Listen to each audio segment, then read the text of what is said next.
ജ്യോതിഷപ്രകാരം എനിക്ക് ഏത് തൊഴിൽ മേഖലയാണ് നല്ലത്? ഒരാളുടെ തൊഴിൽ ജീവിതത്തെക്കുറിച്ച് മനസ്സിലാക്കാൻ ജ്യോതിഷം വളരെയധികം സഹായിക്കും. ജാതകത്തിലെ 10ാം ഭാവമാണ് കർമ്മസ്ഥാനം അഥവാ തൊഴിലിനെ സൂചിപ്പിക്കുന്നത്. 10ാം ഭാവത്തിൽ ഏതൊക്കെ ഗ്രഹങ്ങൾ നിൽക്കുന്നു എന്നതിനെ ആശ്രയിച്ചാണ് തൊഴിൽ മേഖല നിർണ്ണയിക്കുന്നത്.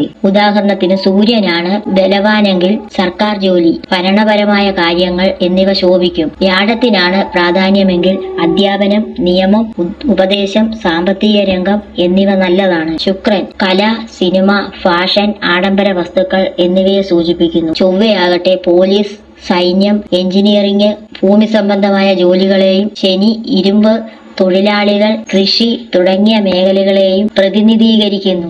ഇത് ഒരു പൊതുവായ സൂചന മാത്രമാണ്. ഒരു വ്യക്തിയുടെ കഴിവും ജാതകത്തിലെ മറ്റ് ഗ്രഹനിലകളും ചേർത്ത് വായിച്ചാൽ ഏറ്റവും അനുയോജ്യമായ തൊഴിൽ കണ്ടെത്താൻ സാധിക്കും. നിങ്ങളുടെ തൊഴിൽ മേഖല ഇതുമായി കൂട്ടി വായിച്ച് കമന്റ് ചെയ്യുക.